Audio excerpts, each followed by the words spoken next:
നമസ്കാരം, എല്ലാ പ്രിയപ്പെട്ടവർക്കും ഇൻസൈറ്റ് ലേണിംഗിലേക്ക് ഒരിക്കൽ കൂടി സ്വാഗതം. നമ്മൾ 10ാം ക്ലാസ്സിലെ സോഷ്യൽ സയൻസ് 1 അഥവാ ഹിസ്റ്ററിയുടെ ഒന്നാമത്തെ ചാപ്റ്ററായ revolutions that influence the world, അത് അല്ലെങ്കിൽ ലോകത്തെ സ്വാധീനിച്ച വിപ്ലവങ്ങൾ എന്നുള്ള ചാപ്റ്ററാണ് ഡിസ്കസ് ചെയ്തുകൊണ്ടിരിക്കുന്നത് അല്ലേ. നമ്മൾ അതിന്റെ ഒന്നാമത്തെ ഭാഗത്ത് the American war of independence അല്ലെങ്കിൽ അമേരിക്കൻ സ്വാതന്ത്ര്യ സമരം എന്നുള്ള കാര്യം വളരെ ഡീറ്റെയിൽ ആയിട്ട് കഴിഞ്ഞ ക്ലാസ്സിൽ ഡിസ്കസ് ചെയ്തല്ലേ. അപ്പൊ നമ്മൾ ഇന്നത്തെ ക്ലാസ്സിൽ ഫ്രഞ്ച് റെവല്യൂഷൻ അല്ലെങ്കിൽ ഫ്രഞ്ച് വിപ്ലവത്തെ പറ്റിയാണ് ഇന്നത്തെ ക്ലാസ്സിൽ ഡിസ്കസ് ചെയ്യാനായിട്ട് പോകുന്നത്. നമുക്ക് ഏറ്റവും സന്തോഷത്തോടെ ക്ലാസ്സിലേക്ക് പോകാം. ഫ്രഞ്ച് റെവല്യൂഷൻ അഥവാ ഫ്രഞ്ച് വിപ്ലവം, അതിന്റെ പീരീഡ് ഒന്ന് നോക്കിക്കേ. 1789 to 1799 അല്ലെങ്കിൽ 1789 മുതൽ 1799 വരെ ഫ്രാൻസ് എന്ന് പറയുന്ന രാജ്യത്ത് അരങ്ങേറിയ റെവല്യൂഷൻ അല്ലെങ്കിൽ വിപ്ലവമാണ് ആക്ച്വലി എന്തെന്ന് പറയുന്നത് ഫ്രഞ്ച് റെവല്യൂഷൻ അല്ലെങ്കിൽ ഫ്രഞ്ച് വിപ്ലവം എന്ന് പറയുന്നത്. കഴിഞ്ഞ ക്ലാസ്സിൽ ഞാൻ ഓർമ്മപ്പെടുത്തിയിരുന്നു, ഹിസ്റ്ററി വളരെ പാടായിട്ടുള്ള കൂട്ടുകാർ എന്ത് ചെയ്താലും മതി, ഹിസ്റ്ററി വളരെ ഒരു കഥയായിട്ട് അങ്ങ് പഠിച്ചു വെച്ചാൽ മതി. ഓക്കെ, നമ്മൾ ഇപ്പോൾ ഇറങ്ങിയ ഏത് സിനിമയുടെ കഥ ചോദിച്ചാലും എന്താണ് ഏറ്റവും എളുപ്പത്തിൽ അല്ലെങ്കിൽ ഏറ്റവും രസകരമായിട്ട് തന്നെ പറയാൻ അറിയാവുന്ന എൻ്റെ പ്രിയപ്പെട്ട കൂട്ടുകാർ എന്ത് ചെയ്യുക, ഹിസ്റ്ററിയിലെ കോൺസെപ്റ്റുകൾ എന്താണ് ഒരു കഥ പോലെ ഓർത്തു വെക്കാമെങ്കിൽ നിങ്ങൾക്ക് എളുപ്പത്തിൽ പരീക്ഷയ്ക്ക് മാർക്ക് നേടാനായിട്ട് സാധിക്കും.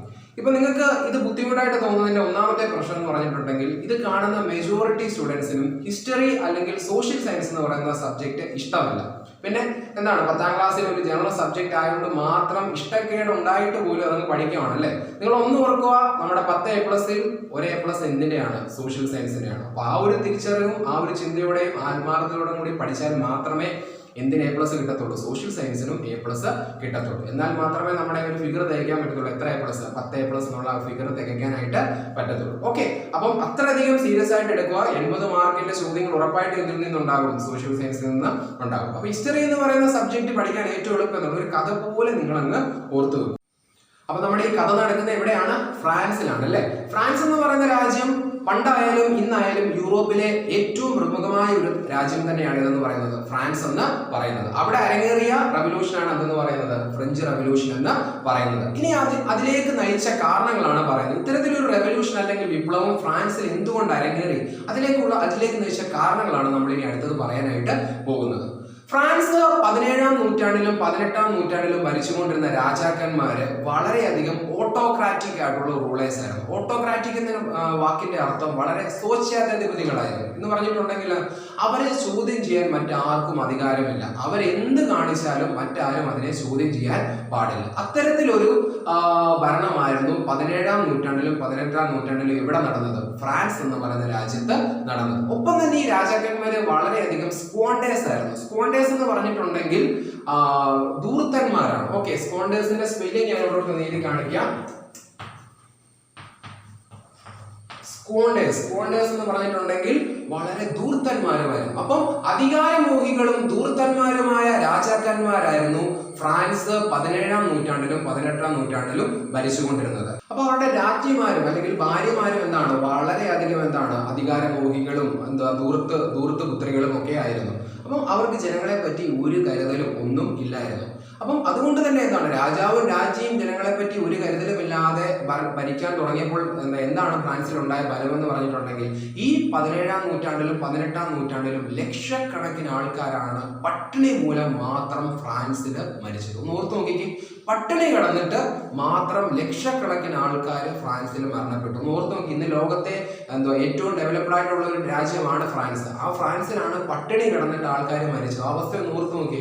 അപ്പം ആരുടെ പിടിപ്പുകേടാണത്? ആ 17ാം നൂറ്റാണ്ടിലും 18ാം നൂറ്റാണ്ടിലും ഫ്രാൻസ് ഭരിച്ചുകൊണ്ടിരുന്ന രാജാക്കന്മാരുടെ പിടിപ്പുകേട് കൊണ്ടാണ് അല്ലെങ്കിൽ ദുർഭരണം കാരണമാണ് ലക്ഷക്കണക്കിന് ആൾക്കാർ ഫ്രാൻസിൽ പട്ടിണി മൂലം മരണപ്പെട്ടത്. അപ്പൊ ഞാൻ കുറെ തവണയായി 17ാം നൂറ്റാണ്ട് 18ാം നൂറ്റാണ്ടെന്ന് പറയുന്നത് അല്ലെ, അല്ലെങ്കിൽ 17th സെഞ്ചുറി അല്ലെങ്കിൽ 18th സെഞ്ചുറി എന്ന് പറയുന്നത് അല്ലെ. അപ്പൊ പല കൂട്ടുകാർക്ക് ഇപ്പോഴും സെഞ്ചുറി എഴുതുന്നതിൽ അല്ലെങ്കിൽ സെഞ്ചുറി എന്നുള്ള ഇപ്പോഴും ഒരു ഐഡിയ കിട്ടിയിട്ടില്ല. ഈ 17th സെഞ്ചുറി എന്ന് പറഞ്ഞിട്ടുണ്ടെങ്കിൽ 17th സെഞ്ചുറി എന്ന് പറയുമ്പോൾ എല്ലാവരും വിചാരിക്കും അല്ലെങ്കിൽ പലരും എഴുതി വെക്കുന്നത് 1700-കൾ എന്നാണ്. ഒരിക്കലുമല്ല, 1700-കളല്ല എന്നെന്ന് പറയുന്നത് 17th സെഞ്ചുറി എന്ന് പറഞ്ഞിട്ടുണ്ടെങ്കിൽ. അപ്പൊ നമുക്ക് ആദ്യം സെഞ്ചുറി എന്നതിനെ പറ്റി വളരെ ഒരു ചെറിയൊരു ഐഡിയ ഉണ്ടാക്കി എടുക്കാം. അപ്പൊ സെഞ്ചുറി എന്ന് പറയുന്നത് തുടങ്ങിയത് ഇവിടെ തൊട്ടാണ്. First AD to 100 AD. Okay, നമ്മൾ ഫോളോ ചെയ്യുന്നത് ഗ്രിഗോറിയൻ കലണ്ടറാണ്. ഓർക്കണേ, നമ്മൾ ഫോളോ ചെയ്യുന്നത് ഗ്രിഗോറിയൻ കലണ്ടറാണ്. അപ്പോൾ ആ ഗ്രിഗോറിയൻ കലണ്ടർ പ്രകാരം വർഷം തുടങ്ങിയിരിക്കുന്ന ഫസ്റ്റ് AD to 100 AD ആണ്. ഓക്കെ, അപ്പം ഫസ്റ്റ് സെഞ്ചുറി എന്ന് പറഞ്ഞാൽ ഫസ്റ്റ് AD to 100 AD ആണ്. ഈ AD എന്ന് പറയുന്നതിന്റെ ഫുൾ ഫോം എന്ന് പറഞ്ഞിട്ടുണ്ടെങ്കിൽ അന്നോ ഡൊമിനി. ഓക്കെ, കുറച്ചുകൂടെ ഡീറ്റെയിൽ ആയിട്ട് പറയുകയാണെങ്കിൽ ക്രിസ്തു ജനിച്ചതിന് ശേഷമുള്ള വർഷങ്ങളെയാണ് നമ്മൾ എന്തിൽ ഉൾപ്പെടുത്തിയിരിക്കുന്നത്? AD എന്നതിൽ ഉൾപ്പെടുത്തിയിരിക്കുന്നത്. ഓർക്കണേ, അപ്പം യേശു ക്രിസ്തു ജനിച്ചതിന് ശേഷമുള്ള വർഷങ്ങളാണ് ഏതിൽ വരുന്നത്? AD എന്നതിൽ വരുന്നത്. അപ്പൊ ഫസ്റ്റ് സെഞ്ചുറി എവിടെ മുതൽ എവിടെ വരെയാണ്? 1 AD to 100 AD. അപ്പൊ സെക്കൻഡ് സെഞ്ചുറി എന്ന് പറയുമ്പോൾ എവിടെ തൊട്ട് എവിടെ വരെ വരുന്നത്? 100 AD to 200 AD ആണ് വരുന്നത്. കണ്ടോ? അല്ലാതെ 200 to 300 ആണോ? അല്ല. അപ്പൊ തേർഡ് സെഞ്ചുറി എവിടെ നിന്ന് എവിടെ വരെയാണ് വരുന്നത്? 200 AD to 300 AD ആണ് എന്ന് പറയുന്നത് തേർഡ് സെഞ്ചുറി എന്ന് പറയുന്നത്. അങ്ങനെ എഴുതി താപോട്ട് നമ്മൾ വരുമ്പോൾ നമ്മുടെ 10th സെഞ്ചുറി വരുന്നത് 900 AD to 1000 AD ആണ് എന്ന് പറയുന്നത് നമ്മുടെ 10th സെഞ്ചുറി എന്ന് പറയുന്നത്. ഓക്കെ, അങ്ങനെ പിന്നീട് നമ്മൾ താപോട്ട് എഴുതി വരുമ്പോൾ നമുക്ക് ഈ പാഠത്തിൽ വേണ്ടത് ഏതാണ്? 17th സെഞ്ചുറി അല്ലേ? അപ്പൊ നമ്മുടെ 17th സെഞ്ചുറി വരുന്നത് എപ്പോഴാണ്? നമ്മുടെ 1600 മുതൽ 1700 വരെയാണ് എന്ന് പറയുന്നത് 17ാം നൂറ്റാണ്ടെന്ന് പറയുന്നത്. ദെൻ 18ാം നൂറ്റാണ്ടെന്ന് പറയുമ്പോഴോ 1700 മുതൽ 1800 വരെയാണ്. അപ്പൊ നമ്മളിപ്പോ ഏത് നൂറ്റാണ്ടിലാണ് ജീവിക്കുന്നത്? 21ാം നൂറ്റാണ്ടിൽ അല്ലേ?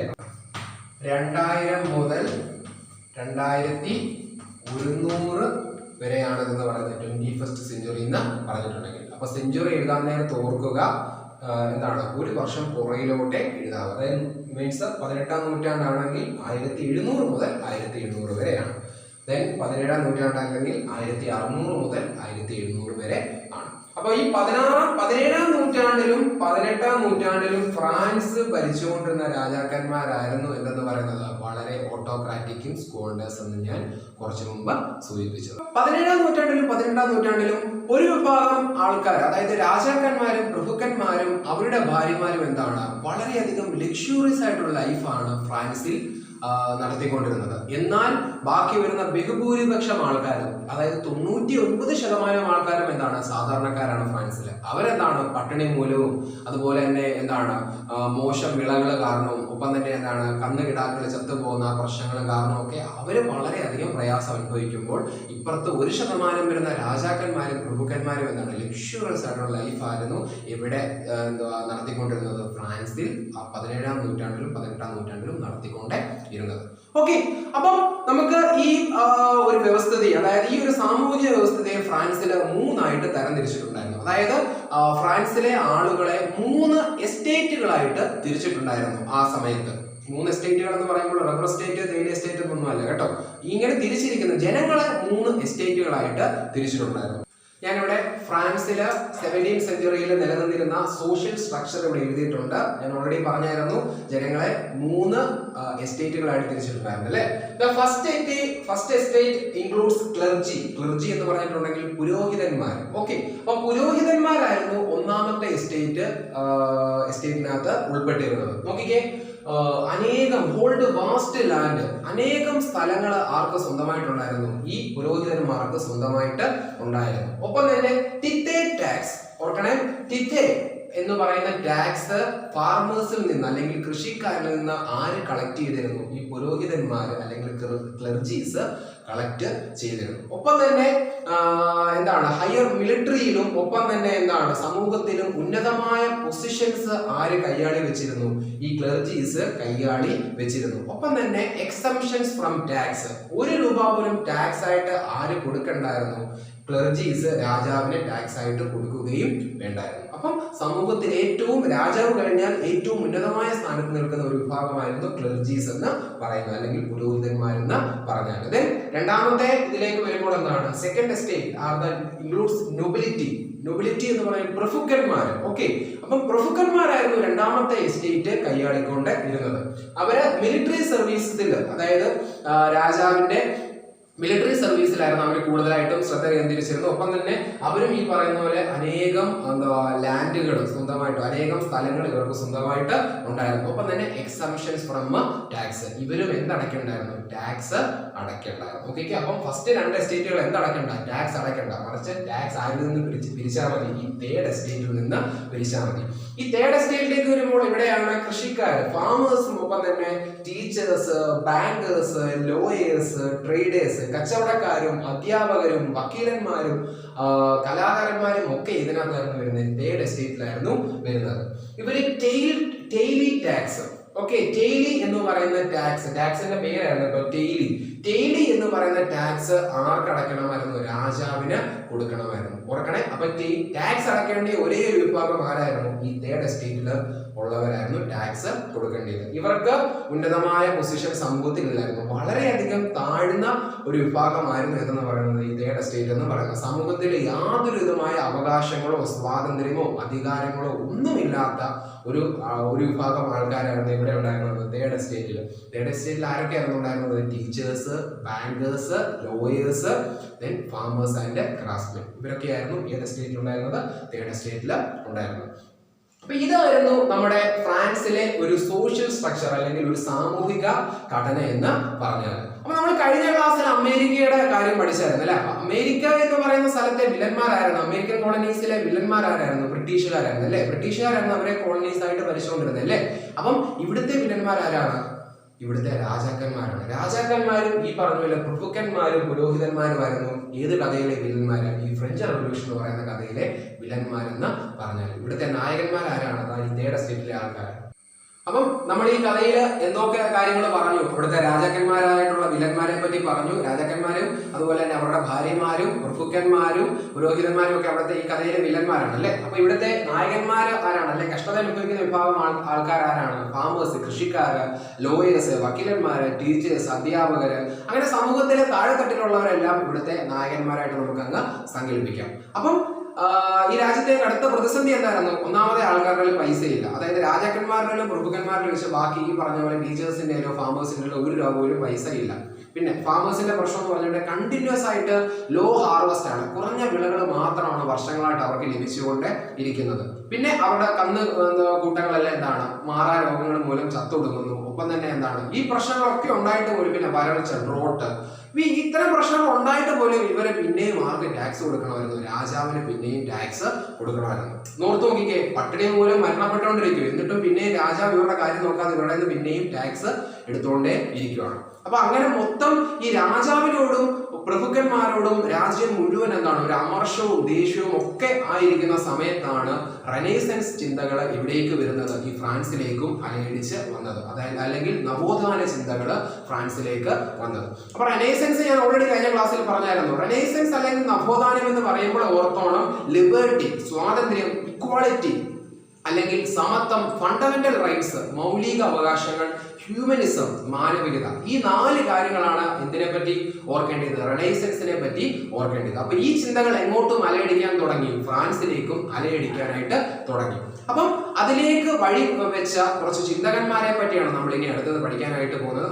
രാജാക്കന്മാരുടെയും പ്രഭുക്കന്മാരുടെയും എക്സ്പ്ലോയിറ്റേഷൻ അല്ലെങ്കിൽ അടിച്ചമർത്തലിൽ വല്ലാതെ വലഞ്ഞ ഫ്രഞ്ച് ജനതയെ റെനൈസൻസ് തോട്ട്സ് അല്ലെങ്കിൽ നവോത്ഥാന ചിന്തകളിൽ രക്ഷപ്പെടുത്തി അല്ലെങ്കിൽ നവോത്ഥാന ചിന്തകളിൽ ഇൻസ്പയർ ചെയ്ത കുറച്ച് ആൾക്കാരെയാണ് ഇവിടെ ഞാൻ എഴുതിയിരിക്കുന്നത്. വോൾട്ടയർ, റൂസോ, മോണ്ടസ്ക്യൂ, ഫ്രഞ്ച് ചിന്തകന്മാരാണ്. നമുക്ക് നോക്കാം. വോൾട്ടയർ എന്ന് പറയുന്ന ചിന്തകൻ ridicule the exploitation of clergy, പുരോഹിതന്മാരുടെ ഈ പരമാധികാരത്തെ ചോദ്യം ചെയ്ത ഒരു വ്യക്തിയായിരുന്നു എന്ന് പറയുന്നത് വോൾട്ടയർ എന്ന് പറയുന്നത്. ഒപ്പം തന്നെ ഹ്യൂമനിസം, മാനവികത, ലിബർട്ടി അല്ലെങ്കിൽ സ്വാതന്ത്ര്യം, ഇക്വാളിറ്റി, സമത്വം തുടങ്ങിയ ആശയങ്ങൾ ഫ്രാൻസ് മുഴുവൻ പ്രചരിപ്പിക്കാൻ ഒരു കാരണഭൂതനായ വ്യക്തിയാണ് വോൾട്ടയർ എന്ന് പറയുന്നത്. അദ്ദേഹത്തിന്റെ ചിന്തകളിൽ മുഴുവൻ നമുക്ക് ഇത്തരത്തിൽ ഹ്യൂമനിസവും ലിബർട്ടിയും ഒക്കെ കാണാനായിട്ട് സാധിക്കും.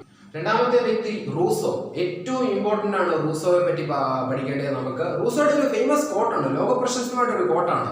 മാൻ is born free but everywhere he's in chains. മലയാളത്തിൽ പറഞ്ഞിട്ടുണ്ടെങ്കിൽ മനുഷ്യനെ സ്വതന്ത്രനായിട്ടാണ് ജനിച്ചത്, പക്ഷേ എല്ലായിടത്തും അവൻ ചങ്ങലകളാൽ ബന്ധിക്കപ്പെട്ടിരിക്കുകയാണ്. ഓക്കെ, അപ്പം അതിനകത്ത് വലിയൊരു അർത്ഥമുണ്ട്. കാരണം ഫ്രഞ്ച് ജനത എന്താണ്? രാജാക്കന്മാരുടെയും പ്രഭുക്കന്മാരുടെയും ചങ്ങലകളാൽ ബന്ധിക്കപ്പെട്ട് ഞെരിഞ്ഞമർന്നിരുന്ന് ജീവിക്കേണ്ടി വന്ന ഒരു വിഭാഗമായിരുന്നു ഫ്രഞ്ച് ജനത എന്ന് പറയുന്നത് അല്ലേ. അപ്പം അദ്ദേഹം പിന്നീട് എന്താണ് പറഞ്ഞത്? Declare that the people are the sovereign. Okay എന്ന് പറഞ്ഞിട്ടുണ്ടെങ്കിൽ ജനങ്ങൾക്കാണ് പരമാധികാരം ഒരു രാജ്യത്ത് വേണ്ടത്, അല്ലാതെ ഭരണാധികാരികൾക്ക് അല്ല. അപ്പം സോവറിനിറ്റി അല്ലെങ്കിൽ ജനങ്ങളുടെ പരമാധികാരം ആദ്യമായിട്ട് എടുത്തു പറഞ്ഞ ഒരു വ്യക്തിയാണ് അല്ലെങ്കിൽ ഒരു ചിന്തകനാണ് എന്തെന്ന് പറയുന്നത് ആരെന്ന് പറയുന്നത് റൂസോ എന്ന് പറയുന്നത്. അടുത്ത വ്യക്തി അല്ലെങ്കിൽ ചിന്തകൻ മോണ്ടസ്ക്യൂ. മോണ്ടസ്ക്യൂ പറഞ്ഞിരിക്കുന്നത് ഡെമോക്രസി അല്ലെങ്കിൽ ജനാധിപത്യത്തെ വളരെയധികം പ്രോത്സാഹിപ്പിച്ച ഒരു വ്യക്തിയാണ് ആരെന്ന് പറയുന്നത് മോണ്ടസ്ക്യൂ എന്ന് പറയുന്നത്. അദ്ദേഹത്തിന്റെ ചിന്തകളിൽ അല്ലെങ്കിൽ അദ്ദേഹത്തിന്റെ പ്രഭാഷണങ്ങളിൽ നമുക്ക് എന്തൊക്കെ കാണാം? ഡെമോക്രസിയെ പറ്റിയും ലെജിസ്ലേച്ചർ, എക്സിക്യൂട്ടീവ്, ജുഡീഷ്യറി തുടങ്ങിയ ഒരു ഗവൺമെന്റ് ഫോമാണ് അദ്ദേഹം പ്രോത്സാഹിപ്പിച്ച് ഇരുന്നത്. അപ്പൊ ഇവര് മൂന്നുമാണ് റെനൈസൻസ് തോട്ട് അല്ലെങ്കിൽ നവോത്ഥാന ചിന്തകൾ ഫ്രാൻസിലെമ്പാടും പ്രചരിപ്പിച്ച വ്യക്തികൾ എന്ന് പറയുന്നത്. അപ്പൊ ഞാൻ ഓൾറെഡി പറഞ്ഞായിരുന്നു എന്താണ് ഫ്രാൻസിൽ നിലവിൽ എന്താണ് പട്ടിണി മൂലം അനേകം ആൾക്കാർ മരിക്കുന്നു, മോശം വിളകള്, ഒപ്പം തന്നെ കന്നുകാലികൾ ചത്തൊടുങ്ങുന്നു. അങ്ങനെയൊക്കെ പ്രതിസന്ധികൾ ഇരുന്നപ്പോൾ ഒക്കെ തന്നെയാണ് ഫ്രാൻസ് പിന്നെയും അമേരിക്കൻ കോളനീസിന് ധനസഹായം കൊടുത്തത്. ഓർത്ത് നോക്കി, അമേരിക്കൻ വാർ ഓഫ് ഇൻഡിപെൻഡൻസിൽ അമേരിക്കൻ കോളനീസിന് വലിയൊരു ധനസഹായം ആര് നടത്തി? ഫ്രാൻസ് നടത്തുക ഉണ്ടായി. അപ്പോൾ ഓൾറെഡി ഇവര് പണമില്ലാതെ ബുദ്ധിമുട്ടുകളാണ്. ആ ബുദ്ധിമുട്ടിന്റെ ഇടയ്ക്കാണ് അമേരിക്കൻ കോളനീസിനെ സഹായിക്കാനായിട്ട് പോയത്. അങ്ങനെ വന്നപ്പോൾ എന്താണ് ഒന്നുകൂടി പൈസ ഇല്ലാതെ ഖജനാവ് കാലിയായി വലിയൊരു കടക്കിണിയിലേക്ക് ഏത് രാജ്യം നീങ്ങാറായി? ഫ്രാൻസ് നീങ്ങാറ് ആയി. അപ്പൊ ഇതിന് ഒരു തടയിടാനായിട്ട് അന്ന് ഫ്രാൻസ് ഭരിച്ചുകൊണ്ടിരുന്ന ലൂയി 16 1789 സ്റ്റേറ്റ്സ് ജനറൽ, അതായത് ജനപ്രതിനിധി സഭ. അപ്പം ഫ്രാൻസിലെ ജനപ്രതിനിധി സഭയാണ് നമ്മൾ എന്ത് പറയുന്നത്? സ്റ്റേറ്റ്സ് ജനറൽ എന്ന് പറയുന്നത്. അപ്പൊ 1789 ആ വർഷം ഓർത്ത് വെച്ചോടെ 1789 അന്നത്തെ ഫ്രാൻസിലെ രാജാവായിരുന്ന ലൂയി 16 എന്ത് വിളിച്ചുകൂട്ടി? States General. ഓർത്തോണെ, സ്റ്റേറ്റ്സ് ജനറല് വിളിച്ചുകൂട്ടി. ഈ സ്റ്റേറ്റ്സ് ജനറലിന്റെ പ്രത്യേകത എന്താന്ന് പറഞ്ഞിട്ടുണ്ടെങ്കിൽ നമ്മൾ കുറച്ചു മുമ്പേ പറഞ്ഞ 3 എസ്റ്റേറ്റിലെ ആൾക്കാര് എവിടെ ഉണ്ടായിരിക്കും? ഈ സ്റ്റേറ്റ്സ് ജനറലില് ഉണ്ടായിരിക്കും. അപ്പൊ ഈ സ്റ്റേറ്റ്സ് ജനറലിന്റെ മറ്റൊരു പ്രത്യേകത എന്ന് പറഞ്ഞിട്ടുണ്ടെങ്കിൽ ഓരോ എസ്റ്റേറ്റിനും, ഇവിടെയും 3 എസ്റ്റേറ്റുകളായിട്ട് തന്നെയാണ് തിരിച്ചിരിക്കുന്നത്, ഓരോ എസ്റ്റേറ്റിനും ഓരോ വോട്ട് വീതമേ ഉള്ളൂ. മനസ്സിലാക്കണേ. അതായത് ഇപ്പം എക്സാമ്പിൾ പറഞ്ഞിട്ടുണ്ടെങ്കിൽ അത് വളരെ എളുപ്പത്തിൽ ഞാൻ 3 എക്സാമ്പിൾ ആയിട്ട് പറയാം.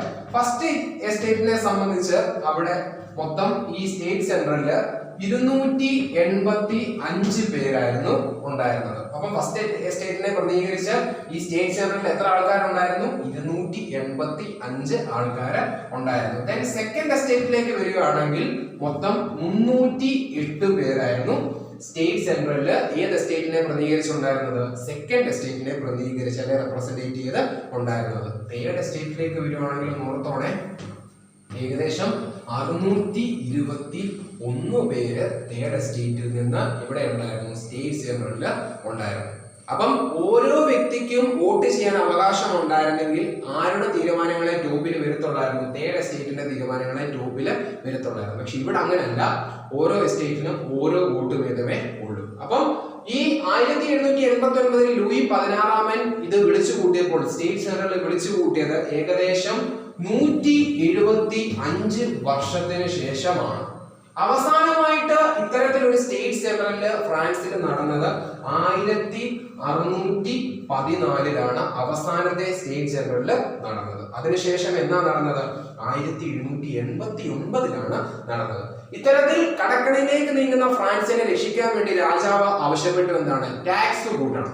നോർത്ത് നോക്കിക്കേ, ഫ്രാൻസിനെ രക്ഷിക്കാൻ ഒരേ ഒരു മാർഗമേ രാജാവ് കണ്ടുള്ളൂ എന്നാണ്, ടാക്സ് കൂട്ടണം. അപ്പൊ ടാക്സ് കൂട്ടാൻ പറയുമ്പോൾ ആര് മാത്രമേ ഫ്രാൻസിലെ നിലവിൽ ടാക്സ് അടയ്ക്കുന്നുള്ളൂ? ഈ തേർഡ് എസ്റ്റേറ്റിലെ പാവം പിടിച്ച കൃഷിക്കാരും വക്കീലന്മാരും ടീച്ചേഴ്സും മാത്രമേ എന്തടയ്ക്കുന്നുള്ളൂ?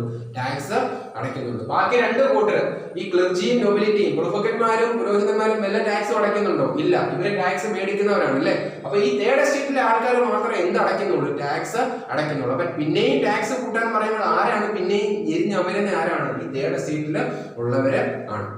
അപ്പൊ ടാക്സ് കൂട്ടാമെന്നുള്ള തീരുമാനം വന്നപ്പോൾ ഫസ്റ്റ് എസ്റ്റേറ്റും സെക്കൻഡ് എസ്റ്റേറ്റും എന്ത് ചെയ്തു? ഒരുമിച്ച് അങ്ങ് വോട്ട് ചെയ്തു. അപ്പൊ ഇവർക്ക് 2 പേർക്കും കൂടെ ഇവിടെ ഒരു വോട്ട്, ഇവിടെ ഒരു വോട്ട്, അങ്ങനെ 2 വോട്ട്. ഇവർക്ക് ആകെ എത്ര വോട്ടേ ഉള്ളൂ? 1 വോട്ട്.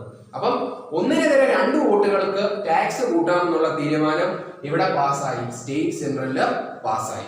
ഇതിനെ ശക്തമായിട്ട് എതിർപ്പ് ആര് രേഖപ്പെടുത്തി? ഈ തേർഡ് എസ്റ്റേറ്റിലെ ആൾക്കാര് രേഖപ്പെടുത്തി. അവര് പറഞ്ഞു ഞങ്ങൾക്ക് ഓരോരുത്തർക്കും വോട്ട് ചെയ്യാനുള്ള അവകാശം വേണം, അല്ലാതെ ഓരോ എസ്റ്റേറ്റിന് ഓരോ വോട്ട് എന്നുള്ള രീതി വന്നിട്ടുണ്ടെങ്കിൽ അവരുടെ ഒരു തീരുമാനങ്ങൾ ഇവിടെ നടപ്പിലാകത്തില്ല, ഈ സ്റ്റേറ്റ് സെൻട്രലില് നടപ്പിലാകത്തില്ല. അപ്പം ഓൾറെഡി അവരെന്താണ്, ഈ രാജാവിന്റെ മോശം ഭരണം കാരണം അവര് ഒന്നാമതെ അമർഷമായിട്ടിരിക്കുകയാണ്. പട്ടിണി മരണം മൂലവും അല്ലെങ്കിൽ കടക്കണി മൂലവും വല്ലാതെ ഭാരപ്പെട്ടിട്ടും രാജാവ് ആർക്കു വേണ്ടി ഒന്നും ചെയ്യുന്നില്ല. അപ്പൊ അതിൽ നല്ല അമർഷമുണ്ട്. അതിന്റെ കൂട്ടത്തില് ഈ ഒരു പരിപാടിയും കൂടെ, ഈ ഒരു വോട്ടിംഗ് സിസ്റ്റം കൂടെ വന്നപ്പോഴത്തേന് അവർക്ക് ശരിക്കും അമർഷമായി. അപ്പുറത്തേന് എന്താണ്, അവരിതിനെ ശക്തമായിട്ട് പ്രതിരോധിക്കാൻ തന്നെ തീരുമാനിച്ചു. സ്റ്റേറ്റ്സ് അസംബ്ലി അല്ലെങ്കിൽ സ്റ്റേറ്റ് ജനറലിൽ ഈ തേർഡ് എസ്റ്റേറ്റുകാരോടുള്ള ഈ വിവേചനത്തിനെതിരെ 1789 ജൂൺ 20 ഈ സ്റ്റേറ്റ്സ് ജനറൽ നടന്നതിന്റെ തൊട്ടടുത്തുള്ള ടെന്നീസ് കോർട്ടിൽ വെച്ചിട്ട് അവരെന്ത് ചെയ്തു? ഒരു പ്രതിജ്ഞ എടുത്തു. അപ്പൊ ഈ തേർഡ് എസ്റ്റേറ്റുകാരെ സ്വയം അങ്ങ് പ്രഖ്യാപിച്ചു അവരാണ് ഇനി മുതൽ ഫ്രാൻസിന്റെ നാഷണൽ അസംബ്ലി എന്ന തേർഡ് എസ്റ്റേറ്റുകാര് ഈ ഫസ്റ്റും സെക്കൻഡ് എസ്റ്റേറ്റുകാരോടുള്ള പ്രതിഷേധത്തിന്റെ ഭാഗമായിട്ട് അവരങ്ങ് പ്രഖ്യാപിച്ചു. എന്താണ്? തേർഡ് എസ്റ്റേറ്റുകാര് ഇനി മുതൽ എങ്ങനെ അറിയപ്പെടും? നാഷണൽ അസംബ്ലി എന്ന് അറിയപ്പെടുമെന്ന് അവരങ്ങ് പ്രഖ്യാപിച്ചു. അങ്ങനെ അവർ ഇവിടെ മീറ്റിംഗ് കൂടി. ഈ സ്റ്റേറ്റ് ജനറൽ നടന്നതിന്റെ അടുത്ത് തന്നെയുള്ള ഒരു ടെന്നീസ് കോർട്ടിൽ അവർ മീറ്റിംഗ് കൂടുകയും ഏത് വർഷമാണ്? 1789 ജൂൺ 20 അവർ ആ ടെന്നീസ് കോർട്ടിൽ ഒത്തുകൂടുകയും തേർഡ് എസ്റ്റേറ്റുകാർ അല്ലെങ്കിൽ നാഷണൽ അസംബ്ലി ആ ടെന്നീസ് കോർട്ടിൽ ഒത്തുകൂടുകയും അവിടെ വെച്ചിട്ട് അവർ തീരുമാനമെടുത്തു, ഞങ്ങൾ ഇനി പിരിഞ്ഞു പോകില്ല. അതായത് ഫ്രാൻസിന് ഇനി ഒരു കോൺസ്റ്റിറ്റ്യൂഷൻ ഉണ്ടാകുന്നത് വരെ, രൂപീകരിക്കുന്നത് വരെ ഞങ്ങൾ ഇനി പിരിഞ്ഞു പോകില്ല എന്ന് പറഞ്ഞ് ഒരു ഓത്ത്, ഒരു പ്രതിജ്ഞ ആരെടുത്തു? നാഷണൽ അസംബ്ലി എടുത്തു, അല്ലെങ്കിൽ തേർഡ് എസ്റ്റേറ്റിലുള്ളവരെ എടുത്തു. ആ ഓത്തിന്റെ അല്ലെങ്കിൽ ആ പ്രതിജ്ഞയുടെ പേരാണ് ടെന്നീസ് കോർട്ട് ഓത്ത് അല്ലെങ്കിൽ ടെന്നീസ് കോർട്ട് പ്രതിജ്ഞ എന്ന് പറയുന്നത്. We are not living until we had a framed constitution for France. ഞങ്ങൾ പിരിഞ്ഞു പോകില്ല, ഞങ്ങൾക്ക് സ്വതന്ത്രമായിട്ടുള്ള ഒരു ഭരണഘടന ഫ്രാൻസിനായിട്ട് എഴുതപ്പെടേണ്ടതുണ്ട് എന്നുള്ള തീരുമാനത്തിൽ അല്ലെങ്കിൽ ഒരു പ്രതിജ്ഞ അവരവിടെ കൈക്കൊണ്ടു. അപ്പൊ ഈ ഒരു ഓത്ത് അല്ലെങ്കിൽ ഈ ഒരു പ്രതിജ്ഞ ആരെ അസ്വസ്ഥനാക്കി? രാജാവിനെ വല്ലാതെ അസ്വസ്ഥനാക്കി. അപ്പം ഇതിനെ പതിയെ അടിച്ചമർത്താനായിട്ട് ആര് ശ്രമങ്ങൾ തുടർന്നുകൊണ്ടിരുന്നു? രാജാവ് ലൂയി 16 പതിയെ ശ്രമങ്ങൾ തുടർന്നുകൊണ്ട് ഇരുന്നു. ലൂയി 16 നമ്മുടെ ഈ കഥയിലെ വില്ലൻ എന്ന് പറയുന്നത്. ഓക്കെ, അപ്പം ആ വില്ലൻ പതിയെ ഇവരെ അടിച്ചമർത്താൻ ശ്രമങ്ങൾ തുടങ്ങിയുണ്ട്. ഇവരത് മുൻകൂട്ടി കണ്ടതുകൊണ്ട് 1789 ജൂലൈ 14 ഈ വിപ്ലവകാരികളെല്ലാം കൂടെ എന്ത് ചെയ്തു? ബാസ്റ്റൈൽ പ്രിസൺ, ബാസ്റ്റൈൽ ജയില് തല്ലി തകർക്കുകയും അവിടുന്ന് ഗൺ പൗഡറും വെപ്പൺസും വെടിമരുന്നും ആയുധങ്ങളും അവർ ശേഖരിക്കുകയും ചെയ്തു. അഥവാ രാജാവ് അടിച്ചമർത്താൻ വരികയാണെങ്കിൽ രാജാവിനെതിരെ പോരാടാൻ വേണ്ടി അവിടുന്ന് ആയുധങ്ങളും ഒപ്പം തന്നെ വെടിമരുന്നും ഇവര് ഇവിടുന്ന് ഈ പ്രസിഡന്റിൽ നിന്ന്, ഈ ജയിലിൽ നിന്ന് അവരെ മോഷ്ടിക്കുക ഉണ്ടായി. ഒപ്പം തന്നെ അത് തീർന്നില്ല. അത് മാത്രമല്ല, ഇത്രയും കാലം അവരിൽ നിന്ന് ടാക്സ് അനധികൃതമായിട്ട് അല്ലെങ്കിൽ ടാക്സ് കൊള്ളയടിച്ചുകൊണ്ടിരുന്ന ഈ ടാക്സ് കളക്ടേഴ്സിൽ നിന്ന് അല്ലെങ്കിൽ നികുതി പിരിക്കുന്ന ആൾക്കാരുടെയും പ്രഭുക്കന്മാരുടെയും വീടുകൾ കൊള്ളയടിക്കുകയും വീടുകൾ തീയിട്ട് ചുടുകയും കൂടെ ആര് ചെയ്തു? ഇവര് ചെയ്തു. അപ്പം ഈ ഒരു സംഭവമാണ് ആക്ച്വലി എന്താണ് ഫ്രഞ്ച് റവല്യൂഷന്റെ ആരംഭം എന്ന് പറയുന്നത്. മനസ്സിലാക്കണേ, ഈ 1789 ജൂലൈ 14 ബാസ്റ്റൈൽ പ്രിസൺ അല്ലെങ്കിൽ ബാസ്റ്റൈൽ ജയില് തകർത്തതോടു കൂടിയാണ് ഏത് വിപ്ലവം അല്ലെങ്കിൽ ഏത് റവല്യൂഷൻ സ്റ്റാർട്ട് ചെയ്യുന്നത്? ഫ്രഞ്ച് റവല്യൂഷൻ സ്റ്റാർട്ട് ചെയ്യുന്നത്. ഓക്കെ, ഇവിടെയാണ് നമ്മുടെ കഥ ശരിക്കും തുടങ്ങുന്നത്. ഓക്കെ, അപ്പൊ ഇതുവരെ എന്താണ് നൈസായിട്ട് ഒരു സ്മൂത്ത് ആയിട്ട് അങ്ങ് പോകായിരുന്നു. ഇവിടെ തൊട്ട് ഇനി എന്താണ് നമ്മുടെ പടം നേരെ മാറിയിട്ട് ഒരു അടിപ്പടമായിട്ട് അങ്ങ് മാറാനായിട്ട് പോവാണ്. ഇനി അടിപ്പടത്തിലെ ബാക്കി കാര്യങ്ങൾ നമുക്ക് നോക്കാം. 1789 ഓഗസ്റ്റ് 4 പ്രക്ഷോഭകാരികൾ എന്ത് ചെയ്തു? അല്ലെങ്കിൽ നാഷണൽ അസംബ്ലി എന്ന് വിളിക്കുന്ന പ്രക്ഷോഭകാരികൾ എന്ത് ചെയ്തു? Declaration of the rights of man and citizen, മനുഷ്യാവകാശ പ്രഖ്യാപനങ്ങൾ നടത്തുക ഉണ്ടായി. അപ്പൊ ഫ്രാൻസിൽ എന്താണ് സാധാരണപ്പെട്ട ജനങ്ങൾക്ക് ഒരു അവകാശവും ഇല്ലായിരുന്നു അല്ലെ. അപ്പൊ അതിനെതിരെ എന്ത് ചെയ്തു? ഈ നാഷണൽ അസംബ്ലി വലിയൊരു പ്രഖ്യാപനം നടത്തുകയുണ്ടായി. Declaration of the rights of man and citizen, മനുഷ്യാവകാശ പ്രഖ്യാപനം ഈ നാഷണൽ അസംബ്ലി എന്ന് നടത്തുകയുണ്ടായി. 1789 ഓഗസ്റ്റ് 4 നടത്തുക ഉണ്ടായി. ഒപ്പം തന്നെ എന്താണ് ഈ നാഷണൽ അസംബ്ലി എന്ന് പറയുന്നതിന്റെ ഈ ഒരു സംഘടനയുടെ പ്രധാന ഉദ്ദേശം എന്ന് പറഞ്ഞിട്ടുണ്ടെങ്കിൽ ഫ്രാൻസിന് സ്വതന്ത്രമായിട്ട് ഒരു കോൺസ്റ്റിറ്റ്യൂഷൻ അല്ലെങ്കിൽ ഒരു ഭരണഘടന എഴുതുക. അങ്ങനെ ഭരണഘടനയുടെ അടിസ്ഥാനത്തിൽ ഒരു റിപ്പബ്ലിക്കൻ ഗവൺമെന്റ് രൂപീകരിക്കുക എന്നുള്ളതായിരുന്നു നാഷണൽ അസംബ്ലി എന്നുള്ളതിന്റെ ഉദ്ദേശം എന്ന് പറയുന്നത്. ഈ നാഷണൽ അസംബ്ലി എന്ന് പറഞ്ഞിട്ടുണ്ടെങ്കിൽ ആരായിരുന്നു അതിനകത്ത് അംഗങ്ങളായിട്ടുണ്ടായിരുന്നത്? നമ്മുടെ തേർഡ് എസ്റ്റേറ്റിലെ ലോയേഴ്സും ടീച്ചേഴ്സും ഫാമേഴ്സും ഒക്കെയായിരുന്നു ഇതിനകത്ത് അംഗങ്ങളായിട്ടുണ്ടായിരുന്നത് ഈ നാഷണൽ അസംബ്ലിക്കകത്ത് ഉണ്ടായിരുന്നു. അപ്പൊ നാഷണൽ അസംബ്ലിയുടെ ഉദ്ദേശം എന്താണ്? To frame a constitution for France and to form a republican government. അതായിരുന്നു ഇതിന്റെ ഉദ്ദേശം എന്ന് പറയുന്നത്, നാഷണൽ അസംബ്ലി എന്നതിന്റെ ഉദ്ദേശം എന്ന് പറയുന്നത്. അങ്ങനെ നീണ്ട പ്രക്ഷോഭങ്ങൾക്കൊടുവിൽ 1792 സെപ്റ്റംബറിൽ നാഷണൽ അസംബ്ലി അല്ലെങ്കിൽ നാഷണൽ കോൺസ്റ്റിറ്റ്യൂവന്റ് അസംബ്ലി ഫ്രാൻസിനെ ഒരു റിപ്പബ്ലിക് ആയിട്ട് പ്രഖ്യാപിച്ചു. റിപ്പബ്ലിക്കൻ ഗവൺമെന്റ് എന്നുള്ളത് ഞാൻ ഓൾറെഡി കഴിഞ്ഞ ക്ലാസ്സിൽ പറഞ്ഞായിരുന്നു അല്ലെ. ഭരണഘടന അനുസൃതമായി നിലവിൽ വരുന്ന ഒരു ഗവൺമെന്റിനെ നമ്മൾ എന്ത് പറയുന്നത്? റിപ്പബ്ലിക് ഗവൺമെന്റ് എന്ന് പറഞ്ഞാൽ. അപ്പൊ 1792 ഫ്രാൻസ് എന്തായിട്ട് മാറിയത്? ഒരു റിപ്പബ്ലിക് ആയിട്ട് മാറിയത്. 1793 നടന്ന പ്രധാനപ്പെട്ട ഒരു സംഭവമാണ് റെയിൻ ഓഫ് ടെറർ അല്ലെങ്കിൽ ഭീകരവാഴ്ച എന്ന് പറയുന്നത്. എന്താ പറഞ്ഞിട്ടുണ്ടെങ്കിൽ റോബസ്പിയർ, ജോർജ് ഡാൽട്ടൺ തുടങ്ങിയ ഈ നാഷണൽ അസംബ്ലിയിലെ പബ്ലിക് സേഫ്റ്റി, അതായത് ഫ്രാൻസിലെ ജനങ്ങളുടെ സുരക്ഷയ്ക്ക് വേണ്ടി ഈ മേൽപ്പറഞ്ഞ നാഷണൽ അസംബ്ലി എന്ത് ചെയ്തു? ഒരു പബ്ലിക് സേഫ്റ്റി കമ്മിറ്റി രൂപീകരിച്ചു. അപ്പൊ ഈ പബ്ലിക് സേഫ്റ്റി കമ്മിറ്റിയുടെ നേതാക്കന്മാരായിരുന്നു റോബസ്പിയർ, ഡാൽട്ടൺ തുടങ്ങിയവർ. അപ്പം ഇവർ എന്ത് ചെയ്തു? ഈ ഫ്രഞ്ച് റവല്യൂഷനിൽ ഇവരെ എതിർത്തിരുന്ന രാജാക്കന്മാരെയും പ്രഭുക്കന്മാരെയും തേടി പിടിച്ച് കൊല്ലുകയായിരുന്നു എന്തിലും കൂടി ചെയ്തിരുന്നത്? റെയിൻ ഓഫ് ടെറർ അല്ലെങ്കിൽ ഭീകരവാഴ്ചയിൽ കൂടി ചെയ്തത്. അപ്പൊ ഗില്ലറ്റിൻ എന്ന് പറയുന്ന മൂർച്ചയേറിയ ആയുധത്തിന്റെ താഴെ ഈ പിടിച്ചോണ്ട് വരുന്നവരെ കൊണ്ടുവച്ചിട്ട് എന്താണ്? തലയറുത്ത് മാറ്റുകയായിരുന്നു അവര് ചെയ്തുകൊണ്ടിരുന്നത്. അപ്പൊ ഇവരുടെ ശത്രുക്കളായിട്ടുള്ള ലൂയി 16 രാജാവ്, അദ്ദേഹത്തിന്റെ ഭാര്യ മേരി ആന്റോണിയൻ, ഒപ്പം തന്നെ എന്താണ് അനേകം പ്രഭുക്കന്മാരെയും പുരോഹിതന്മാരെയും എന്ത് ചെയ്തിരുന്നു? ഇവര് കൊന്നൊടുക്കി ഇരുന്നു. ഈ കാലയളവിൽ, അതായത് 1793-94 കാലയളവിൽ ഏകദേശം 17,000 ആളുകളെയാണ് ഈ റെയിൻ ഓഫ് ടെറർ അല്ലെങ്കിൽ ഭീകരവാഴ്ചയിൽ കൂടി ഗിലാറ്റിൻ എന്ന് പറയുന്ന ആയുധം വെച്ചിട്ട് റോബസ്പിയറും സംഘവും കൊന്നൊടുക്കിയത്. അവസാനം 1794 ഈ റോബസ്പിയറിനെ തന്നെ ഗിലാറ്റിൻ എന്ന് പറയുന്ന ആയുധം വെച്ചിട്ട് ഇവര് കൊന്നൊടുക്കി. കാരണം ഈ ഭീകരവാഴ്ച എത്ര എന്ന് പറഞ്ഞാൽ പോലും ഇങ്ങനെ ഇത്തരത്തിലൊരു കൊടും ക്രൂരത ചെയ്യുന്നതിനോട് ജനങ്ങൾക്ക് വലിയ താല്പര്യമൊന്നും ഉണ്ടാകത്തില്ല. അപ്പം അതേ ജനങ്ങൾ തന്നെ എന്താണ് ഇതിന് നേതൃത്വം നൽകിയ റോബസ്പിയറിനെ 1794 അതേ ആയുധം വെച്ച്, ഗില്ലറ്റിൻ എന്ന് പറയുന്ന ആയുധം വെച്ച് കൊന്നൊടുക്കിയതോടെയാണ് എന്ത് അവസാനിച്ചത്? ഈ റെയിൻ ഓഫ് ടെറർ അവസാനിച്ചത്. അപ്പം നമ്മുടെ കഥയിലെ ഈ ഫ്രഞ്ച് റവല്യൂഷൻ എന്ന് പറയുന്ന കഥയിലെ വില്ലൻ ആരായിരുന്നു? ഈ ലൂയി 16 അദ്ദേഹം എന്ന് കൊല്ലപ്പെട്ടു? 1793 രാജാവിനെ കൊന്നു അല്ലെങ്കിൽ വില്ലനെ കൊന്നു. എന്നിട്ട് പോലും ഫ്രാൻസിലെ പ്രശ്നങ്ങൾ അവസാനിച്ചിരുന്നില്ല. കാരണം പുതിയതായിട്ട് നിലവിൽ വന്ന നാഷണൽ അസംബ്ലിക്ക് കൃത്യമായിട്ടുള്ള ഭരണങ്ങൾക്ക് നേതൃത്വം നൽകാനായിട്ട് സാധിച്ചില്ല. അങ്ങനെ 1795 ഫ്രാൻസിൽ ഒരു ബൈക്യാമറൽ ലെജിസ്ലേച്ചർ വരികയുണ്ടായി. ബൈക്യാമറൽ ലെജിസ്ലേഷൻ എന്ന് പറഞ്ഞിട്ടുണ്ടെങ്കിൽ ജനപ്രതിനിധി സഭയ്ക്ക് 2 സഭകൾ ഉണ്ടാകും. ഇപ്പൊ നമ്മൾ പറയുകയാണെങ്കിൽ ഇന്ത്യയിലെ കേസ് എടുത്തിട്ടുണ്ടെങ്കിൽ എന്താണ്? രാജ്യസഭയുണ്ട്, ലോക്സഭയുണ്ട്. അത്തരം ഒരു സംവിധാനം എവിടെയും നിലവിൽ വന്നു? ഫ്രാൻസിലും നിലവിൽ വന്നു. ഈ പറയുന്ന കാര്യം നിങ്ങളുടെ പുസ്തകത്തിനകത്തില്ല കേട്ടോ. ഓക്കെ. അപ്പം എന്താണ് പ്രധാനപ്പെട്ട അധികാരങ്ങളെല്ലാം ഒരു 5 മെമ്പർ ഡയറക്ടറിയുടെ കയ്യിൽ ഫലമേൽപ്പിച്ചിരുന്നു. അതാണ് ഈ ബൈക്യാമറൽ ലെജിസ്ലേച്ചർ എന്ന് അവർ ഉദ്ദേശിച്ചിരുന്നത്. 1795 അത്തരത്തിലൊരു ബൈക്യാമറൽ ലെജിസ്ലേച്ചർ വന്നത്. പിന്നീട് ഏകദേശം 4 വർഷം ഈ 5 മെമ്പർ ഡയറക്ടറി ആയിരുന്നു ഫ്രാൻസിലെ കാര്യങ്ങൾ, പ്രധാനപ്പെട്ട കാര്യങ്ങളൊക്കെ നോക്കി നടത്തിയത്. പക്ഷേ അവർക്കും ജനപിന്തുണ നേടിയെടുക്കാനും സാധിച്ചില്ല.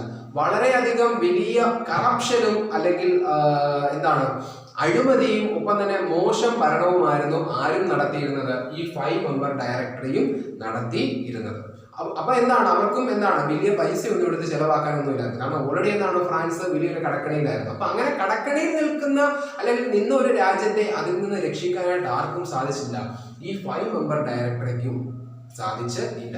അങ്ങനെ 4 വർഷത്തെ ഇവരുടെ ഭരണം അവസാനിപ്പിച്ച്, ദുർഭരണം എന്ന് വേണം തന്നെ പറയാം, ആ ദുർഭരണം അവസാനിപ്പിച്ച് 1799 നെപ്പോളിയൻ ബോണപ്പാർട്ട് എന്ന് പറയുന്ന സുമുഖനായ ആ പട്ടാളക്കാരൻ ഫ്രാൻസിന്റെ അധികാരം പിടിച്ചെടുക്കുകയാണ്. അപ്പം നമ്മൾ ഈ പറഞ്ഞ ഫ്രഞ്ച് റവല്യൂഷനിൽ നമ്മൾ ഇതുവരെ എടുത്തു പറയാത്ത ഒരു പേരായിരുന്നു ആക്ച്വലി എന്തെന്ന് പറയുന്നത് നെപ്പോളിയൻ ബോണപ്പാർട്ട് എന്ന് പറഞ്ഞിട്ടുണ്ടെങ്കിൽ അദ്ദേഹം അവിടെ ഉണ്ടായിരുന്നു. ഞാൻ മനഃപൂർവ്വമായിട്ട് പറയാറുണ്ട്, ചില സിനിമയ്ക്കകത്ത് എന്താണ് അവസാന ക്ലൈമാക്സിനോട് എടുക്കാൻ നേരത്ത് കഥാഗതിയെ നിർണായകമായിട്ട് സ്വാധീനിക്കുന്ന ഒരു വ്യക്തി വരും അല്ലേ. അപ്പൊ അത്തരത്തില് നമ്മുടെ ഈ കഥയുടെ അവസാന ഭാഗത്തേക്ക് വരുമ്പോൾ വളരെ നിർണായകമായിട്ടുള്ള ഒരു സ്വാധീന ശക്തിയായിട്ട് ആര് കടന്നു വരികയാണ്? നെപ്പോളിയൻ ബോണപ്പാർട്ട് എന്ന് പറയുന്ന സുമുഖനായ പട്ടാളക്കാരൻ കടന്നു വരികയാണ്. അദ്ദേഹം എന്താണ് ഈ ഡയറക്ടറിയെ എന്താണ് അബോളിഷ് ചെയ്തു, ഇല്ലായ്മ ചെയ്തിട്ട് എന്താണ് ഫ്രാൻസിന്റെ ആദ്യത്തെ ഫസ്റ്റ് കൺസ്യൂൾ, ആദ്യത്തെ പരമാധികാരിയായിട്ട് അദ്ദേഹം സ്വയം പ്രഖ്യാപിച്ചു. ഏത് വർഷം? 1799. അങ്ങനെ 1799 നെപ്പോളിയൻ ബോണപ്പാർട്ട് ഫ്രാൻസിന്റെ അധികാരം ഏറ്റെടുത്തോട് കൂടിയാണ് ഏത് റവല്യൂഷൻ അവസാനിച്ചത്? ഈ ഫ്രഞ്ച് റവല്യൂഷൻ അവസാനിച്ചത്. അതുകൊണ്ടാണ് ഞാൻ 1789 to 1799 എന്ന് ഇതിന് പീരീഡ് കൊടുത്തത്, ഫ്രഞ്ച് റവല്യൂഷന് പേര് കൊടുത്തത്. അപ്പം ഇവിടെ മുതൽ 1799 മുതൽ ഇനി അങ്ങോട്ട് ആരുടെ ഭരണമായിരുന്നു ഫ്രാൻസില്? നെപ്പോളിയൻ ബോണപ്പാർട്ടിന്റെ ഭരണം ആയിരുന്നു. അദ്ദേഹം എന്തായിട്ടാണ് അദ്ദേഹത്തെ പ്രഖ്യാപിച്ചിരുന്നത്? ഫസ്റ്റ് കൺസ്യൂൾ ഓഫ് ഫ്രാൻസ്, ഫ്രാൻസിന്റെ ആദ്യത്തെ പരമാധികാരി. ഓർക്കണേ, അദ്ദേഹം ഒരു ഓട്ടോക്രാറ്റിക് ലീഡർ ആണ്. എന്നാൽ പോലും ഫ്രാൻസ് എന്തായി മാറിയിരുന്നു? അതുകൊണ്ട് റിപ്പബ്ലിക്കൻ ഗവൺമെന്റ് ആയിട്ടാണ് ഫ്രാൻസ് നിലവിൽ വന്നത് അല്ലേ. അപ്പൊ ആ റിപ്പബ്ലിക്കൻ ഗവൺമെന്റിന്റെ പരമാധികാരിയായിട്ട് അദ്ദേഹം സ്വയം അങ്ങ് പ്രഖ്യാപിച്ചു. വളരെ ഇമ്പോർട്ടന്റ് ആയിട്ടുള്ള ഒരു സെക്ഷനിലേക്കാണ് നമ്മൾ പോകുന്നത്. How French revolution influenced Napoleon എന്നൊരു ചോദ്യം നിങ്ങൾക്ക് പ്രതീക്ഷിക്കാവുന്നതാണ്. അപ്പം അതിനുള്ള ഉത്തരമാണ് ഞാൻ ഇവിടെ എഴുതിയിരിക്കുന്നത്. ഓക്കെ, നമുക്ക് നോക്കാം. നെപ്പോളിയൻ ഫ്രാൻസിൽ നടപ്പിലാക്കിയ ഭരണ പരിഷ്കാരങ്ങളെ പറ്റി നമുക്ക് നോക്കാം. ഞാൻ ഓൾറെഡി പറഞ്ഞു, അദ്ദേഹം ഒരു ഓട്ടോക്രാറ്റിക് റൂളർ ആയിരുന്നു അല്ലേ. എന്നാൽ പോലും ജനഹിതം അറിഞ്ഞ് പ്രവർത്തിക്കുന്ന ഒരു ഭരണാധികാരി എന്ന് വേണമെങ്കിൽ നമുക്ക് ആരെ വിശേഷിപ്പിക്കാം? നമ്മുടെ ഏറ്റവും അവസാനം ഈ കഥയിൽ വന്ന നെപ്പോളിയൻ ബോണപ്പാർട്ട് എന്ന് പറയുന്ന സുമുഖനായ പട്ടാളക്കാരനെ വിശേഷിപ്പിക്കാം. നമുക്ക് നോക്കാം. Farmers were made the owners of land. കൃഷിക്കാരെ അവരുടെ ഭൂമി ഏൽപ്പിച്ചു. മനസ്സിലാക്കണേ, അതുവരെ പ്രഭുക്കന്മാരുടെ കയ്യിലിരുന്ന ഭൂമി ആർക്ക് വീതിച്ചു കൊടുത്തു? കൃഷിക്കാർക്ക് നെപ്പോളിയൻ വീതിച്ച് കൊടുത്തു. ഫ്രഞ്ച് റവല്യൂഷന്റെ ഒരു പ്രധാന ഉദ്ദേശമായിരുന്നു എന്ന് പറയുന്നത് എല്ലാവർക്കും പരമാധികാരം കൊടുക്കും അല്ലേ, സോവറിനിറ്റി എന്ന് പറയുന്നത്. അപ്പം അതിന്റെ ഭാഗമായിട്ട് എന്താണ് ഇവിടെ കൃഷിക്കാർക്ക് സ്വന്തം ഭൂമി അവര് നെപ്പോളിയൻ പതിച്ചു കൊടുത്തു. Then exercised states control over the clergy. രാജ്യത്തിന്റെ അധികാരങ്ങള് പുരോഹിതന്മാർക്കും കൂടി ഏൽപ്പിച്ച് കൊടുത്തു. Then formed sinking fund to avoid public debt. അപ്പം ഫ്രാൻസ് നേരിട്ടുകൊണ്ടിരുന്ന ഏറ്റവും വലിയ പ്രശ്നമായിരുന്നു പൊതുകടം എന്ന് പറയുന്നത് അല്ലേ. അപ്പൊ ഈ പൊതുകടം ഇല്ലാതാക്കാൻ വേണ്ടി സിങ്കിങ് ഫണ്ട് എന്ന് പറയുന്ന ഒരു ഫണ്ടിന് ആര് രൂപം കൊടുത്തു? നെപ്പോളിയൻ ബോണപ്പാർട്ട് രൂപം കൊടുത്തു. അതായത് എല്ലാ മാസവും അല്ലെങ്കിൽ എല്ലാ വർഷവും കൃത്യമായിട്ടൊരു തുക ഈ സിങ്കിങ് ഫണ്ടില് കൊണ്ടിടും. അപ്പൊ അങ്ങനെ വരുമ്പോൾ എന്താണ്, ഈ സിങ്കിങ് ഫണ്ടിൽ നിന്ന് എടുത്ത് എന്തടയ്ക്കാൻ പറ്റും? ഈ കടം കുറയ്ക്കാനായിട്ട് സാധിക്കും. അതാണ് പൈസ ഒന്ന് മാറ്റിയിടുന്നതിനെ നമ്മൾ എന്ന് പറയുന്നത് സിങ്കിങ് ഫണ്ട് എന്ന് പറയാം. അതുവഴി എന്ത് കുറയ്ക്കാൻ സാധിച്ചു അദ്ദേഹത്തിന്? ഫ്രാൻസിന്റെ പൊതുകടം, പബ്ലിക് ഡെറ്റ് കുറയ്ക്കാനായിട്ട് നെപ്പോളിയൻ ബോണപ്പാർട്ട് എന്ന് പറയുന്ന നമ്മുടെ കഥായിലെ ഏറ്റവും അവസാനത്തെ നായകന് സാധിച്ചു. Then established bank of France. അപ്പം ബാങ്ക് ഓഫ് ഫ്രാൻസിന് തുടക്കം കുറിച്ചതും ആര് തന്നെയാണ്? നമ്മുടെ കഥയിലെ നായകനായ നെപ്പോളിയൻ ബോണപ്പാർട്ട് തന്നെ ആണ്. Constructed several roads for transportation. അനേകം റോഡുകളും ആര് പണിഞ്ഞു? നെപ്പോളിയൻ പണി കഴിപ്പിച്ചു. Then prepared a new code of law. നിലവിലുള്ള പഴഞ്ചനായിട്ടുള്ള ഫ്രാൻസിൽ നിലനിന്നിട്ടുള്ള നിയമങ്ങളൊക്കെ മാറ്റിയിട്ട് പുതിയ കുറച്ച് നിയമങ്ങൾക്ക് കൂടി ആര് രൂപം കൊടുത്തു? നെപ്പോളിയൻ ബോണപ്പാർട്ട് എന്ന് പറയുന്ന ഫ്രാൻസിന്റെ പുതിയ രാജാവ് രൂപം കൊടുത്തു. അപ്പൊ ഞാൻ എന്തുകൊണ്ടാണ് നെപ്പോളിയനെ ഒരു നായകനെന്ന് വിശേഷിപ്പിച്ചത്? കാരണം ഫ്രാൻസില് അടിച്ചമർത്തപ്പെട്ടതിൽ നിന്ന് രക്ഷപ്പെടാനായിട്ട് ഫ്രഞ്ച് ജനത നടത്തിയ ഈ റവല്യൂഷനിൽ എല്ലാം തുടക്കം മുതലേ ആരും ഉണ്ടായിരുന്നു? നെപ്പോളിയൻ ബോണപ്പാർട്ടും ഉണ്ടായിരുന്നു. അപ്പം അദ്ദേഹം ഒരു രാജാവായിരുന്നിട്ട് കൂടി എന്താണ് അവിടുത്തെ ജനങ്ങൾക്ക് ആവശ്യമായ എല്ലാ കാര്യങ്ങളും ചെയ്തു കൊടുക്കുന്നതിലും ആര് വിജയിച്ചു? നെപ്പോളിയൻ ബോണപ്പാർട്ട് വിജയിച്ചു.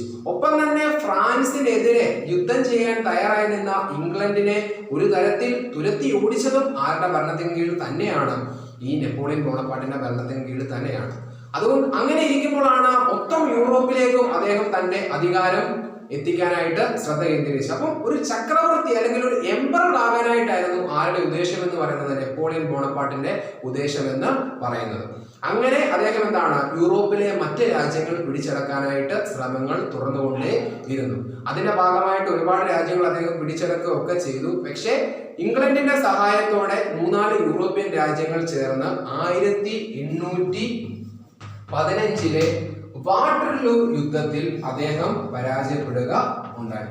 ഓർക്കണേ, അപ്പൊ 1799 മുതൽ 1815 വരെ മാത്രം ഫ്രാൻസ് ഭരിച്ചിരുന്ന ഒരു രാജാവായിരുന്നു ആരെന്ന് പറയുന്നത് നെപ്പോളിയൻ ബോണപ്പാർട്ട് എന്ന് പറയുന്നത്. ഓർക്കുക, ഒരു രാജാവായിരുന്നിട്ട് കൂടി അദ്ദേഹം ഫ്രഞ്ച് റവല്യൂഷന്റെ ആശയങ്ങൾ പലതും അല്ലെങ്കിൽ ലക്ഷ്യങ്ങൾ പലതും ഇവിടെ നടപ്പിലാക്കി, ഫ്രാൻസിൽ നടപ്പിലാക്കി. ഒടുവിൽ 1815 വാട്ടർലൂ യുദ്ധത്തിലാണ് അദ്ദേഹം ഇംഗ്ലണ്ടിനോടും സഖ്യകക്ഷികളോടും പരാജയപ്പെടുന്നത്. അപ്പൊ നമ്മുടെ ഈ സിനിമയുടെ അവസാന ഭാഗത്തേക്ക് വരുവാണ്. തുടക്കത്തിലെ പറഞ്ഞിരുന്നു ഈ സിനിമയ്ക്ക് മറ്റൊരു പേര് കൂടിയുണ്ട്, the mother of all revolutions അല്ലെ. അപ്പൊ എന്തുകൊണ്ടാണ് ഫ്രഞ്ച് റെവല്യൂഷൻ അല്ലെങ്കിൽ ഫ്രഞ്ച് വിപ്ലവത്തെ എല്ലാ വിപ്ലവങ്ങളുടെയും മാതാവ് അല്ലെങ്കിൽ മദർ ഓഫ് ഓൾ റെവല്യൂഷൻ എന്ന് വിളിക്കുന്നത്? നമുക്ക് അതിന്റെ കാരണങ്ങളിലേക്ക് പോകാം. Stimulated all the later revolutions, പിന്നീട് ലോകത്തെമ്പാടും നടന്ന വിപ്ലവങ്ങളെല്ലാം വല്ലാതെ സ്വാധീനിച്ചൊരു വിപ്ലവമായിരുന്നു ഏതെന്ന് പറയുന്നത് ഫ്രഞ്ച് റെവല്യൂഷൻ എന്ന് പറഞ്ഞിരുന്നത്. രണ്ടാമത്തേത് spread the ideas liberty, equality and fraternity. അപ്പം എന്താണ് ലിബർട്ടി അല്ലെങ്കിൽ സ്വാതന്ത്ര്യം, ഇക്വാളിറ്റി അല്ലെങ്കിൽ സമത്വം, ഫ്രട്ടേണിറ്റി അല്ലെങ്കിൽ സാഹോദര്യം. ഈ മൂന്ന് ആശയങ്ങൾ ലോകത്തെമ്പാടും പ്രചരിക്കാൻ ഏറ്റവും വലിയ കാരണങ്ങളിൽ ഒന്നായിട്ട് പറയുന്നത് എന്താണ്? ഫ്രഞ്ച് റെവല്യൂഷൻ അല്ലെങ്കിൽ ഫ്രഞ്ച് വിപ്ലവം ആണ്. മൂന്നാമത്തേത് ended the feudal system. Okay, അതുവരെ ഫ്രാൻസിൽ നിലനിന്ന അല്ലെങ്കിൽ മറ്റ് രാജ്യങ്ങളൊക്കെ നിലനിന്നിരുന്ന ഒരു ഫ്യൂഡലിസം, ജന്മിത്വ വ്യവസ്ഥ നിർത്താനായിട്ടും എന്ത് കാരണമായി? ഫ്രഞ്ച് റെവല്യൂഷൻ കാരണമായി തീർന്നു. Help the growth of middle class. Middle ക്ലാസിന്റെ വളർച്ചയെ വല്ലാതെയധികം സ്വാധീനിച്ച ഒരു ഘടകം തന്നെയാണ് ഫ്രഞ്ച് റെവല്യൂഷൻ എന്ന് പറഞ്ഞാൽ. എൻകറേജ്ഡ് നാഷണലിസം ആൻഡ് സോവറിറ്റി, ദേശീയതയും ജനങ്ങളുടെ പരമാധികാരവും എൻകറേജ് ചെയ്ത ഒരു റെവല്യൂഷൻ കൂടിയാണ്, അല്ലെങ്കിൽ ഉയർത്തിക്കൊണ്ട് വന്ന ഒരു റെവല്യൂഷൻ വിപ്ലവം കൂടിയാണ് ഫ്രഞ്ച് റെവല്യൂഷൻ എന്ന് പറയുന്നത്. ഇതുകൊണ്ടൊക്കെ കൂടിയാണ് ഫ്രഞ്ച് റെവല്യൂഷനെ എന്ത് പേരും കൂടെ വിളിക്കുന്നത്? മദർ ഓഫ് ഓൾ റെവല്യൂഷൻ, എല്ലാ വിപ്ലവങ്ങളുടെയും മാതാവ് എന്ന് വിളിക്കുന്നത്. മെറ്റേണിസ് എന്ന് പറയുന്ന ചിന്താകാരന്റെ വളരെ പ്രശസ്തമായ ഒരു കോട്ട് ഞാൻ ഈ സമയത്ത് ഓർത്തുകൊള്ളുന്നു. When France sneezes, the rest of Europe catches cold.